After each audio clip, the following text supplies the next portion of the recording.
예수님은 육신적 혈통으로 보면 아브라함의 42대 손이죠. 육신의 혈통을 따지다 보다 보면, 그런데 예수님은 육신의 아버지 요셉과 동침하기 전에 처녀인 마리아에게서 나셨습니다. 그래서 생물학적으로 볼 때 요셉의 피는 단 한 방울도 섞이지 않았습니다. 다시 말하면 엄밀히 말하면 아브라함의 후손이라고도 할 수 없는 거죠. 혈통적으로 보면, 그죠? 성령으로 잉태해서 여자의 몸에서 나셨기 때문에. 그럼 왜 족보를 이렇게 기록해서 아브라함의 후손이며 다윗의 후손임을 밝히고 있는 것일까? 생각해 보겠지요. 그것은 예수님께서 갑자기 등장한 어떤 인물이나 어떤 신화적인 존재가 아니라는 것이죠. 역사적 실존 인물이었던 것을 밝히는 것입니다. 그리고 이 계보는 장자, 계승, 큰아들로 이어져 내려온 것이 아니라 영적인 장자, 약속을 따라 승계된, 믿음에 따라 된 승계였음을 드러내주고 있는 것이지요. 메시아 탄생은요, 예수님이 탄생하기 전 750여 년 전 하나님께서 이사야 선지자를 통해서 이미 예언을 했습니다. 이사야서 7장 14절에 보면 이렇게 기록되어 있지요. 주께서 친히 징조를 너희에게 주실 것이라. 그 징조가 뭐냐면, 보라, 처녀가 잉태하여 아들을 낳을 것이요 그 이름을 임마누엘이라 하라. 이렇게 했습니다. 하리라. 그리고 이제 700년이 흐르고 이제 요셉과 약혼한 마리아라는 처녀의 몸에 그 일이 이루어진 것입니다. 그러니까 누가복음 1장에 보면 가브리엘 천사가 요셉의 약혼녀 마리아를 찾아옵니다. 그래서 이렇게 얘기하죠. 너는 하나님의 은혜를 입었다. 네가 잉태하여 아들을 낳을 것인데 그 이름을 예수라 하라. 이렇게 하면서 마리아에게 어떤 일이 일어날지 어느 날 갑자기 처녀에게 찾아와서 말을 합니다. 너무 두렵고 무서웠겠죠. 갑자기 자기에게서 아이가 난다 하니까. 그러니까 마리아가 나는 남자를 알지 못하는데 어찌 그런 일이 내게 있을 수 있겠습니까? 라고 합니다. 그러다 천사가 너무 놀라우는 이 마리아에게 당황하잖아요. 그죠? 나는 처녀인데 아이를 낳을 건데 그 이름을 예수라. 아기 이름까지 알려주는 거예요. 천사가 얼마나 놀랍고 무섭고 두렵고 그랬겠습니까? 그래서 천사가 마리아에게 그래요. 무서워하지 마라. 성령이 내게 임하시고 지극히 높으신 이의 능력이 너를 덮을 것이다. 그 태어나실 이는 아들인데 하나님의 아들이라 일컬음을 받을 것이야. 네 있잖아, 못 믿겠지? 네 친족 엘리사벳이 있는데 늙었어. 이미 여자로서의 능력이 다 상실했어. 다 누구도 임신하지 못한다고 했는데 벌써 임신해서 6개월이 되었단다. 이렇게 말을 합니다. 그래서 하나님의 모든 말씀은 능하지 못하심이 없다 라고 합니다. 천사가 이렇게 말합니다. 마리아의 입장에서 보면 여러분, 얼마나 이게 무섭고 놀라운 일이겠습니까? 겨우 10대 후반이었을 건데. 그런데 마리아의 반응이 아주 놀랍죠. 이해도 안 되고, 이해도 될 수가 없죠. 그죠? 이게 남자를 경험하지 못했는데 아기가 생긴다니까. 이해도 안 되고, 또 감당도 안 돼. 감당도 안 되고. 지금 마리아에게 행하시겠다는 그 말씀. 근데 마리아가 순종하겠다고 합니다. 만약에 처녀가 임신된 그 당시 풍습으로는 만약에 처녀가 임신된 사실이 드러나게 되면 부도덕한 년이라 돌로 쳐 죽여야 되는 상황인 것이죠. 사회적인 풍속이었습니다. 그런데 이 마리아가 이렇게 말해요. 천사의 그 말을 듣고 주의 여종이오니 말씀대로 내게 이루어지이다. 그렇게 합니다. 그 말씀하셨으니 그 말씀대로 내게 이루어지라는 거예요. 난 돌에 맞아 죽든지 살든지, 그죠? 하나님의 뜻이라면 이렇게 순종을 합니다. 놀라운 믿음의 순종인 거죠. 순종을 고백하니까 이제 천사가 뭐라고 얘기하면 떠나갑니다. 이제 순종의 고백을 들었기 때문에 떠나가죠. 아마 천사도 놀랐을 것 같아요. 그죠? 천사도 마리아가 그렇게 아니 내가 한마디 했는데 그 놀라운 일을 내게 이루시옵소서. 너무 놀랐어요. 천사도 감동했습니다. 그래서 천사도 흠모했다는 얘기죠. 처녀 마리아는 이제 그 엄청난 구원사에 순종했을 뿐만 아니라 그 뒤편으로 가면 2장 후편에 가면 마리아의 찬가가 나와요. 하나님을 찬송합니다. 그 일이 내게 이루어진 것에 대해서 놀라운 찬송을 올려드리는 것을 보게 됩니다. 그럼 또 약혼자 요셉은 어떻습니까? 누군지 모를 자의 아기를 자기 약혼자가 임신을 했어. 이렇게 막 헛구역질하고 임신의 징조를 드러냈어요. 이렇게 되니 얼마나 놀랬겠습니까? 저 여자를 아내로 맞아들여야 되나 말아야 되나. 누구 아이도 모르는 아기를 임신했는데 얼마나 고통스러웠겠습니까? 그래서 요셉은 너무 고민합니다. 밤새 고민하며 아내로 맞아들여야 될까 말까 쉽지 않습니다. 그래서 조용히 그냥 파혼해야겠다. 조용히 그렇게 마무리 지으려고 했습니다. 그럴 때 천사가 꿈에 나타나서 말합니다. 성령으로 잉태되었으니 아내로 맞아들여라 마리아를, 그리고 아들을 낳을 것이니 이름을 예수라 하라. 똑같이 이야기를 합니다. 예수는 무슨 뜻이냐면 자기 백성을 그의 죄로부터 구원하실 분이다 라고 말합니다. 그러면서 이 모든 일이 되어진 것은 선지자에게 말씀하신 것을 이루려 하심이다 라는 말입니다. 그래서 요셉은 잠에서 깨어납니다. 그리고 마리아를 맞이합니다. 아내로 맞이합니다. 여러분, 이것이 하나님이 육신을 입고 인간 세상에 들어오는 방법이었어요. 인간 세상으로 들어오는 방법. 천지의 주제이며 창조주이신 하나님의 아들이 위엄 있게 찬란하게 오시지 않았어요. 예루살렘 시골 마을 유다 지파의 가난한 가정 예비 부부를 통해서 오셨습니다.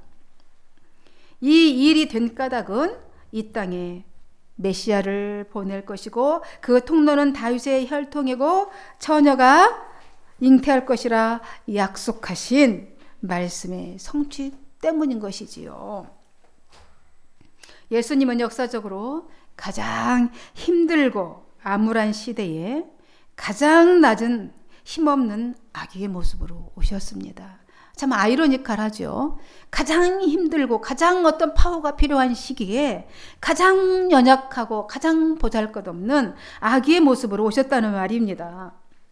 억압과 폭력의 시대, 종교적 타락과 부정부패가 만연한 그 시대에 수많은 사람들이 사망의 그늘에 앉아서 있을 때에, 죽지 못해 살고 있을 그때에 참 빛으로 오셨다는 말입니다.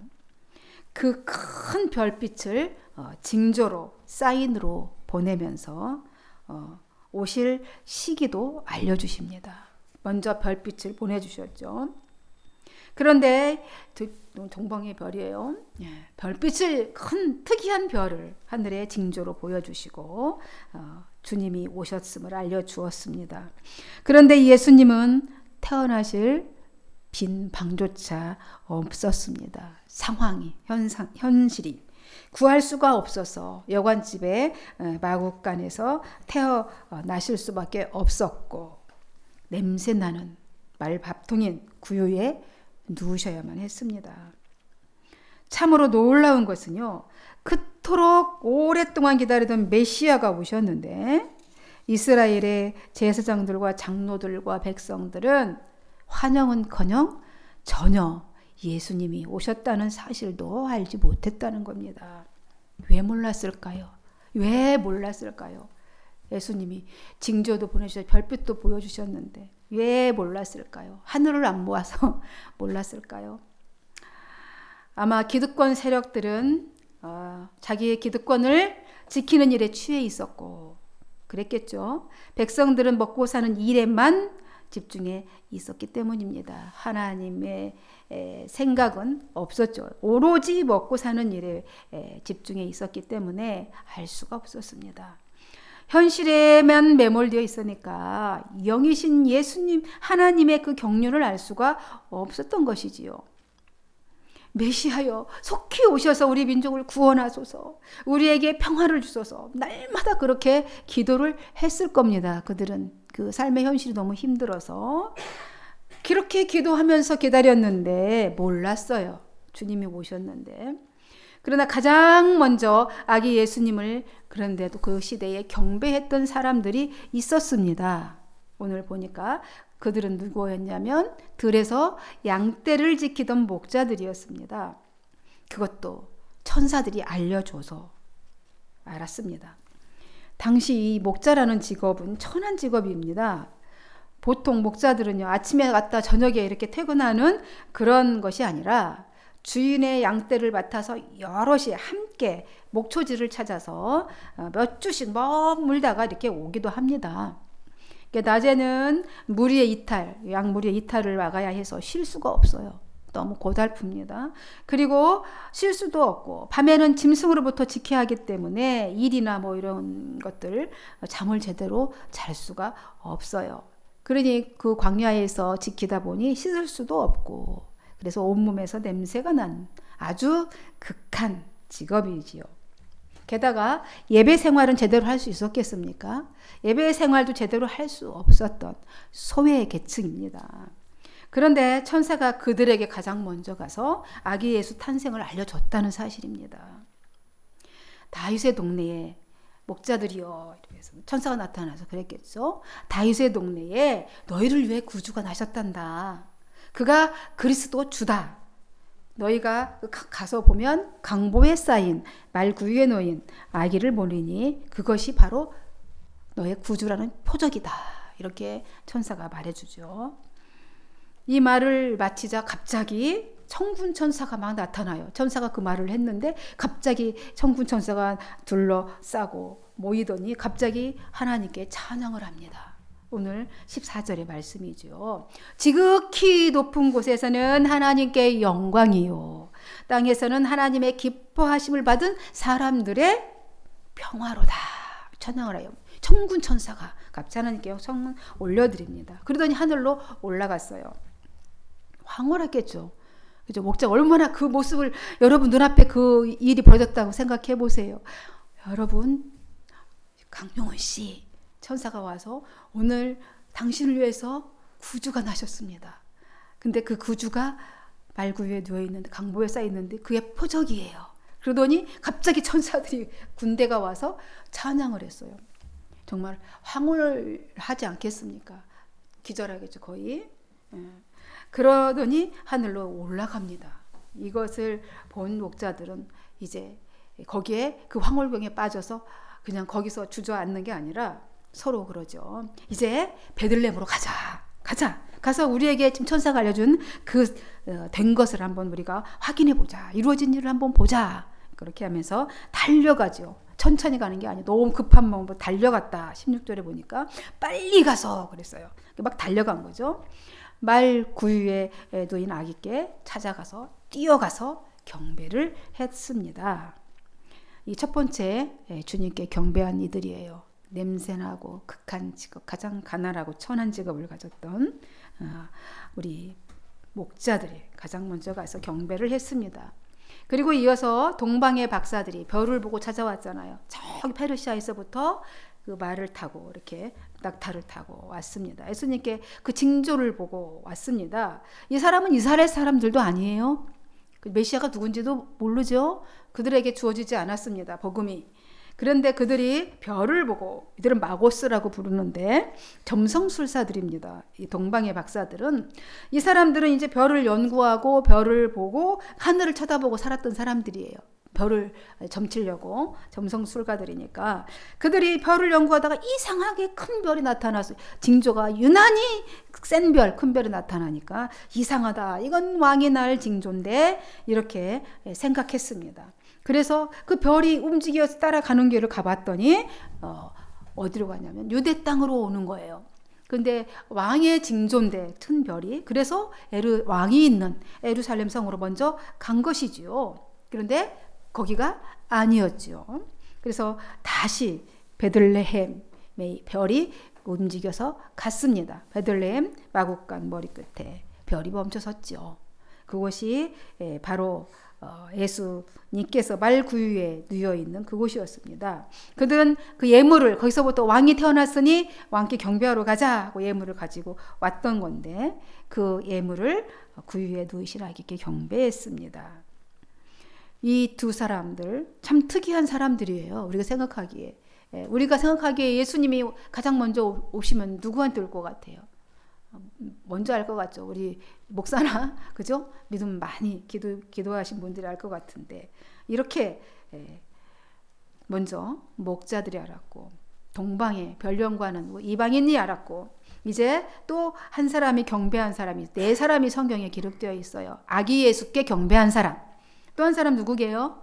잘 아시는 시몬이라는 사람이에요. 시몬이라는 사람이 이 누가복음 2장에도 나오는데요. 이 마리아 부부가 이제 아기 예수의 정결 예식을 하러 행하기 위해서 예루살렘 성전에 갔습니다. 이 정결례는 레위기 12장에 나오는 건데요. 남자 아이를 낳으면 7일 동안 부정하다가 그리고 산혈이 깨끗해진 33일을 있다가 그다음에 총 40일이 되어지면 부정한 기간이 끝나요. 그래서 정결례라는 예식을 합니다. 근데 여자라면 2배예요. 80일이 지나야 됩니다. 그러면 1년 된 어린 양을 가지고 가난한 사람은 산비둘기나 두 마리나 집비둘기를 가지고 속죄제를 드리도록 하는 것입니다. 이것이 법으로 정해져 있어요. 이게 정결 예식입니다. 그래서 마리아와 요셉과 마리아도 이 예루살렘 성전에 가서 정결 예식을 하러 아기 예수를 데리고 갔던 것이죠. 예수님을 데리고 성전에 갔더니 그곳에 시므온이라는 성령이 충만하고 경건한 사람이 있었습니다. 그 사람은 메시아를 간절히 기다리고 있었던 사람이에요. 그리스도를 보기 전에는 너는 죽지 않겠다. 성령이 자기한테 감동하심을 줬어요. 너는 안 죽어. 성령이 말씀하시기를 그리스도를 네가 보게 될 건데 보기 전까지는 죽지 않겠다. 죽기를 원할 만큼 많이 늙었겠죠. 이제 그런데도 살고 예수 보기를 간절히 원했기 때문에 보여주신 겁니다. 성령의 지시를 받고 성령의 감동으로 이제 성전에 딱 갔더니 마침 정결례를 행하려고 아기 예수님을 안고 그 부모가 데리고 들어온 겁니다. 그래서 시므온은 그거를 보고 너무 감격을 해서 아기 예수님을 안고 하나님을 찬송하게 됩니다. 하나님께 경배했어요. 그리고 이제 네 번째 사람이죠. 세 번째 사람. 네 번째 사람은 아기 예수님을 경배한 분이 또 있는데 누구냐면 84세 먹은 여자 안나라는 늙은 선지자입니다. 여선지자. 이분은 결혼을 하긴 했어요. 했는데 7년 동안밖에 결혼 생활을 못했어요. 그리고 과부로 84세가 되었어요. 그러면 적어도 60년 이상 과부로 혼자 사는 거죠. 84세 할머니가 과부가 되었는데 그분은 이제 성전에만 살았어요. 성전에 살면서 밤낮 금식했대. 오늘 보니까 금식하고 기도하며 그렇게 하나님만을 오로지 섬겼어요. 그래서 늘 성전에 있다 보니까 예수님이 정결례식을 하러 들어오니까 마침 또 예수님을 보게 된 것입니다. 아기 예수님을 보게 된 거예요. 예수님을 보고 경배를 하게 되었다. 누가복음 오늘 2장 36절, 37절에 이렇게 기록되어 있습니다. 이들만이 아기 예수님을 경배한 자들입니다. 들이 성경에 기록되고 있습니다. 여러분, 우주 만물의 창조자께서 인간 세상으로 친히 들어오셨습니다. 감동을 넘어서 충격적인 사건인 것이죠. 그 이유는 그 어두운 사망에 그대로 있는 자들을 빛으로 구원해 내시기 위해서 목적이 그거이기 때문에 그렇습니다. 빛으로 오신 아기 예수님의 탄생을 경배하던 사람들은 많지 않았죠. 그렇죠? 너무 적죠. 생각하기에.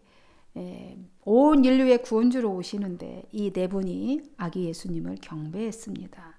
많지도 않았고 화려하지도 않았습니다.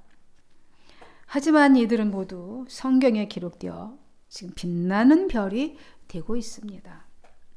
이 거룩한 탄생을 보면서 깨닫게 되지요. 그죠? 여러분은 이 4명보다 더 있죠? 축하해 주신 분들이. 그죠? 4분보다 더 많잖아요.